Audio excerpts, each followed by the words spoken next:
रात 8 बजे के बुलेटिन के साथ मैं हूं दिव्या और आइए नजर डालते हैं अभी तक की 8 बजे की सबसे महत्वपूर्ण खबरों पर। सम्राट चौधरी सरकार का हुआ मंत्रिमंडल विस्तार, निशांत कुमार बनाए गए स्वास्थ्य मंत्री।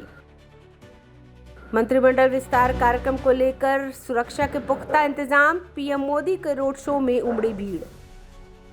पीएम मोदी के स्वागत में पटना पर चप्पे चप्पे पर रही सुरक्षा की नजर।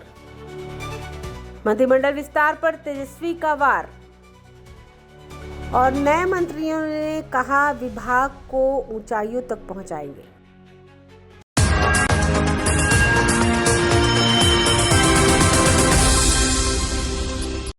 मुख्यमंत्री सम्राट चौधरी ने कैबिनेट विस्तार के बाद बिहार सरकार के सभी मंत्रियों के बीच मंत्रालयों और विभागों का बंटवारा कर दिया है। सीएम सम्राट चौधरी ने गृह विभाग अपने पास रखा है।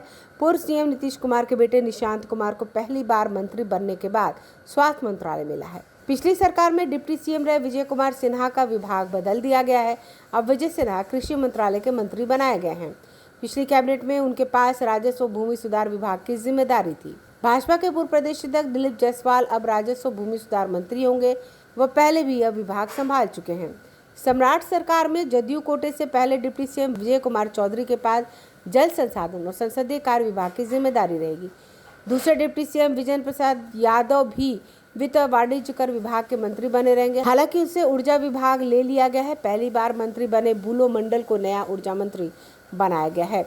जदयू कोटे के मंत्री सुनील कुमार का विभाग बदल दिया गया है। शिक्षा विभाग भाजपा के पास चला गया है। मिथिलेश तिवारी बिहार के नए शिक्षा मंत्री बनाए गए हैं। इसके बदले स्वास्थ्य विभाग जदयू को मिला है, जिसकी कमान निशांत को सौंपी गई है। जदयू के वरीय मंत्री अशोक चौधरी का विभाग भी बदल दिया गया है। पिछले नीतीश कैबिनेट में उनके पास ग्रामीण कार्य विभाग था। अब सम्राट सरकार में उन्हें खाद्य और उपभोक्ता संरक्षण मंत्री बनाया गया है।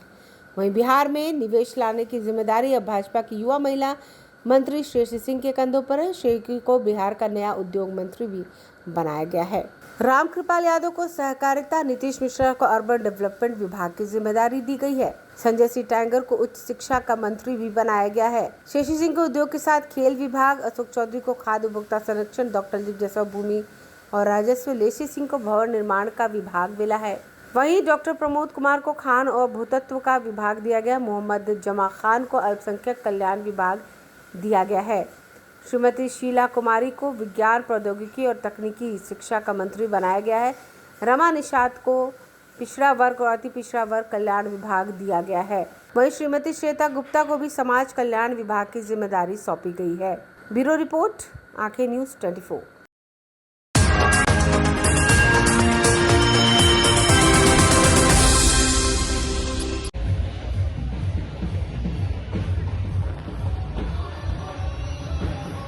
प्रधानमंत्री नरेंद्र मोदी पटना एयरपोर्ट से निकलने के बाद प्रधानमंत्री सड़क मार्ग से ऐतिहासिक गांधी मैदान के लिए जब रवाना हुए, इस दौरान राजधानी पटना पूरी तरह मोदी में नजर आया।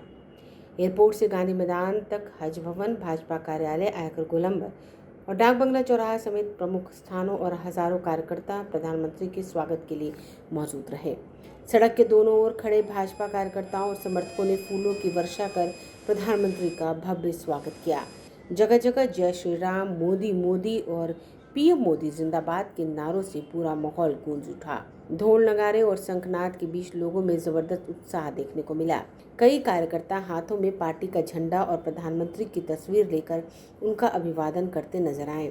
पीएम मोदी ने भी अपने काफिले के साथ हाथ हिलाकर लोगों का अभिवादन स्वीकार किया। इस पूरे रोड शो के दौरान सुरक्षा के कड़े इंतजाम किए गए थे।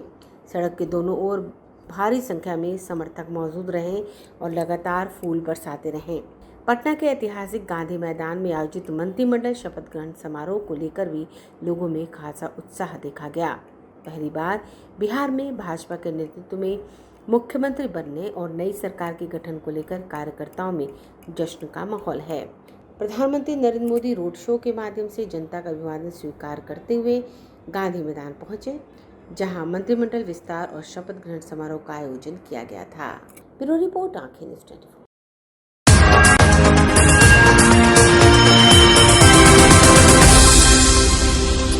बिहार का खजाना खाली हो गया। नेता प्रतिपक्ष तेजस्वी यादव ने कहा है कि निशांत के मंत्री बनने पर कोई बने या ना बने इससे कोई फर्क नहीं पड़ता। अब हम पर परिवारवाद का आरोप नहीं लगेगा। भाजपा पर कहा कि चुनाव में कहीं दिखाई नहीं दे रही थी, रिजल्ट सब बता रहा, यह लूट तंत्र का मामला है। चुनाव आयोग पर कहा कि जब सब कुछ बेईमानी से हो रहा है तो क्या कर सकता है। कहा कि हम संघर्ष कर रहे हैं और आगे भी करेंगे, भाजपा के षड्यंत्र का पर्दाफाश होगा। तेजस्वी ने कहा कि कौन क्या बन रहा है इससे कोई फर्क नहीं पड़ता। पिछले 7 महीने में बिहार में सरकार का सही गठन नहीं हुआ। 2 मुख्यमंत्री देख चुके हैं, खजाना खाली है, अपराधी हावी है, कोई देखने वाला नहीं है। सरकार को काम से कोई मतलब नहीं, ये लोग काम करने नहीं आए। भाजपा के आरोप पर कहा कि कौन क्या बोलता है फर्क नहीं पड़ता, जिसने कहा है उसकी हैसियत है तो वह चुनाव जीत कर दिखाए। आइए सुने और क्या कुछ कहा तेजस्वी यादव ने। तो हम तो यही जान रहे हैं कि भाई जहाँ जहाँ SIR हो, जो सबसे बड़े बड़े राज्य थे, चाहे महाराष्ट्र हो, बिहार हो या बंगाल हो, वहाँ जो है आप लोगों ने नतीजा देखा होगा।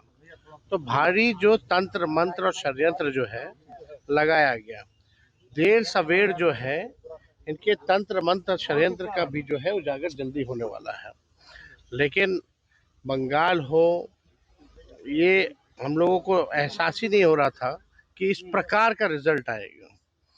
लेकिन बीजेपी है, पूरा सिस्टम और मशीनरी इनके हाथ में है। और जहाँ तक इलेक्शन कमीशन की बात की जाए तो आप जानते हैं जब अंपायर ही बेईमान हो तो क्या किया जा सकता है। फिर भी हम लोगों की जो विचारधारा है, हार जीत ज़्यादा फर्क मायने नहीं रखता है। कई चुनाव होंगे, आते रहेंगे, लेकिन बात है कि अपने विचारधारा के लिए, अपने नीति और सिद्धांत के लिए लड़ाई लड़ना। और हम लोग जो है अपने विचारधारा के लिए हर प्लेटफॉर्म पे हम लोग भाजपा और RSS की जो विचारधारा है उसके खिलाफ हमेशा लड़ते रहे। आपको लेकर कहा जा रहा है कि आप जहाँ गए तेजस्वी जी, जहाँ चुनाव आप गए लड़ने के लिए, वहाँ महागठबंधन हार गई, आपकी सहयोगी दल हार गए। जिसको जो बोलना है बोलने दीजिए, है ना, उससे कोई फर्क तो पड़ नहीं रहा है। और बड़ी खुशी की बात है कि पहली बार जो है राष्ट्रीय जनता दल ने 3 प्रत्याशी जो है केरला में दिए थे। 1 प्रत्याशी हमारे जो है वो जीते हैं और 2 जो है सेकंड पोजीशन पर आए हैं। तो पहली बार हम लोग जो है केरला में चुनाव लड़े और 3 सीटों में जो रिजल्ट आया वो काफ़ी पार्टी के लिए एक पॉजिटिव जो है रिजल्ट आया है। जो लोग बोल रहे हैं, कौन बोला है? बीजेपी के नेता कौन नेता है? वो अपने नाम पे एक विधायक जिता के दिखा दे जो बोला है, वो जिताए ना। तो जो लोगों की औकात नहीं है चुनाव भी लड़ने की, वो लोग बड़ी बड़ी बातें करते हैं। अब मुंह है, बोलना काम है, तो उससे कोई फर्क पड़ने वाला नहीं। समारोह का आयोजन है, प्रधानमंत्री आ रहे हैं। सुन लो, अरे आप यहाँ एक भी बूढ़ा आदमी हमको नहीं दिख रहा है ना। ये थोड़ा दिखते हैं लेकिन है नहीं। तो हम ये कहना चाह रहे हैं कि बिहार का रिजल्ट कब आएगा? नवंबर में। आज कौन सा महीना चल रहा है? कितने महीने हो गए? 7 महीने में अभी तक सरकार का ही गठन नहीं हुआ है, तो बिहार का भला होगा क्या? 1 साल का तो 45% या आप समझिए कि 50% के करीब इन लोगों ने 1 साल में समय ही बर्बाद कर दिया। अब तक जो है मंत्रिमंडल का गठन नहीं हुआ और इन 6 महीनों में हम लोगों ने 2 मुख्यमंत्री देख लिए। तो जब तक स्टेबिलिटी नहीं होगा तब तक विकास हो ही नहीं सकता है। तो कौन बनेगा नहीं बनेगा इससे क्या फर्क पड़ने वाला है? निशान जी का भी नाम आ रहा है। अब जो लोग हों भाई, बने ना बने, हमने तो विधानसभा में कह ही दिया ना भाई, अब तो मेरे ऊपर परिवारवाद का आरोप नहीं लगेगा और नहीं लगाना चाहिए अब उन लोगों को। तो सब कहती कुछ है, करनी कुछ है, उन लोगों का तो है ही। अब सिस्टम है, समय है, जितना दुरुपयोग कर सकते हैं लोग कर रहा है, लेकिन संघर्ष हम लोगों का जारी रहेगा। संघर्ष करते रहेंगे, आखिरी सांस तक हम लोग लड़ेंगे और लड़ेंगे और जीतेंगे। अनंत सिंह पर FIR हो गया है। देखिए बिहार का खजाना खाली है, बिहार का खजाना खाली हो गया है, कोई काम होने वाला नहीं है, पुल टूट रहा है, भ्रष्टाचार बढ़ रहा है, अपराधी जो है बेलगाम हो रखे हैं, विजय सम्राट हो रखे हैं, क्राइम में वृद्धि बेतहाशा हो रही है। अब सरकार में जो लोग बैठे हैं वो केवल क्या काम करेंगे?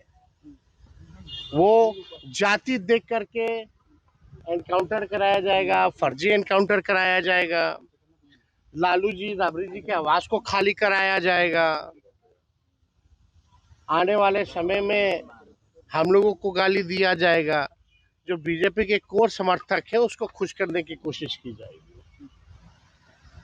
आप लोगों ने देखा ही है, बुलडोजर चलाया जाएगा, ये कराया जाएगा, लेकिन काम कुछ नहीं होगा। ये केवल ध्यान भटकाने की लिए एक माहौल बनाया जाएगा कि वाह योगी बाबा जो कर रहे हो यहाँ हो रहा। अरे इन लोगों को काम से कोई मतलब है? बिहार से कोई मतलब है? आप लोग देख रहे हैं ना क्या हाल है। हम तो ज्यादा कुछ खुल के बोलना नहीं चाहते हैं, समय पे बोलेंगे।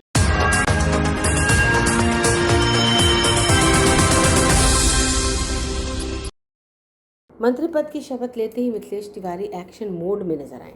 उन्होंने साफ कहा कि अब कल का काम कल नहीं बल्कि आज का काम आज की नीति पर सरकार काम करेगी।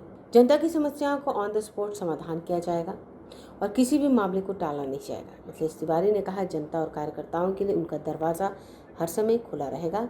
रात में भी अगर किसी ज़रूरतमंद का फ़ोन आएगा, घंटी बजेगी तो वो उठकर जनता की समस्या के समाधान के लिए तैयार रहेंगे।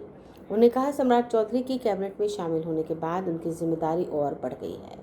उन्होंने पीएम मोदी के बिहार दौरे को लेकर कहा, पीएम अपने कर्मठ और जुझारू कार्यकर्ताओं का हौसला बढ़ाने और आशीर्वाद देने आए थे। उन्होंने कहा कि पीएम ने विकसित भारत का सपना देखा है और उसी सोच के साथ बिहार को भी विकसित राज्य बनाने का संकल्प लिया गया है। मिथिलेश तिवारी ने कहा कि विकसित बिहार के संकल्प की सिद्धि में बदला जाएगा। कार्यकर्ताओं से उनका सीधा संपर्क रहेगा। उन्होंने कहा कि वर्षों तक संगठन में घूम घूम कर कार्यकर्ताओं के साथ समय बिताया और उनकी भावनाओं को समझा है। विभाग मिलने के सवाल पर उन्होंने कहा कि उनकी कोई व्यक्तिगत लालसा नहीं, जो भी विभाग मिलेगा उसे पूरी ईमानदारी और निष्ठा से काम करेंगे। वहीं पश्चिम बंगाल की राजनीति और हालिया घटनाओं पर प्रतिक्रिया देते हुए उन्होंने कहा कि संविधान से ऊपर कोई नहीं है। उन्होंने ममता बनर्जी पर निशाना साधते हुए कहा कि कानून व्यवस्था बनाए रखना राज्य सरकार की जिम्मेदारी है। आइए सुने और क्या कुछ कहा मिथिलेश तिवारी ने। देखिए, खुशी तो हर किसी को होगी, ये खुशी का पल ही है। मैं 36 वर्षों का बीजेपी का कार्यकर्ता हूँ और उसके पहले हमने विद्यार्थी परिषद और संघ के माध्यम से अपनी सेवा दी है और संगठन के विभिन्न दायित्वों पर रहते हुए 4 बार विधानसभा चुनाव लड़ा, पार्टी ने मौका दिया, 1 बार लोकसभा लड़ा और आज मेरी पार्टी ने मुझ पर भरोसा करके और बिहार कैबिनेट का हिस्सा बनाया है। और उस समय हमारा शपथ ग्रहण हुआ जब माननीय मुख्यमंत्री जी के आमंत्रण पर माननीय प्रधानमंत्री जी मंच पे विराजमान थे, माननीय गृह मंत्री जी मंच पे विराजमान थे और माननीय राष्ट्रीय अध्यक्ष जी स्वयं उपस्थित थे, माननीय नड्डा जी, माननीय राजनाथ सिंह जी। इन सब लोगों ने उंगली पकड़ के हम लोगों को चलना सिखाया है राजनीति में और आज सभी लोग आशीर्वाद देने आए थे। तो सही बात है, आज जो दिल की खुशी है वो मैं बयान नहीं कर सकता। वाला मोहर किस पे लगेगा? लेकिन एक बात तय जान लीजिए कि हमारे माननीय प्रधानमंत्री जी ने विकसित भारत का सपना देखा है 2047 में। उसके पहले बिहार को विकसित करना है, तो माननीय सम्राट जी के नेतृत्व में बिहार विकसित बिहार होगा। जितने भी राज्य हैं देश के, जो अग्रणी राज्य हैं, उनसे भी आगे निकालना है बिहार को और उसके लिए हम सब काम करेंगे।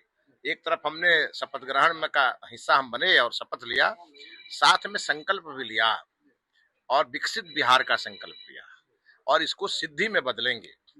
और हमारे कार्यकर्ता चाहे बूथ पे होंगे, पंचायत में होंगे, मंडल में होंगे, जिले में होंगे, सभी कार्यकर्ताओं से चूंकि मेरा सीधा संपर्क है, बिहार में हमने घूम घूम के ये समय बिताया है, तो सभी कार्यकर्ताओं के मन के भाव को पढ़ते हुए विकसित बिहार का खाका खींचेंगे और माननीय सम्राट जी के नेतृत्व में बिहार को आगे बढ़ाएंगे। अगर आपने अभी तक हमारे चैनल को सब्सक्राइब नहीं किया है तो हमारे चैनल को जल्द से जल्द सब्सक्राइब करें, लाइक करें और शेयर करें और ताज़ा तरीन खबरों के लिए लगातार जुड़े रहे आंखें न्यूज़ 24 के साथ।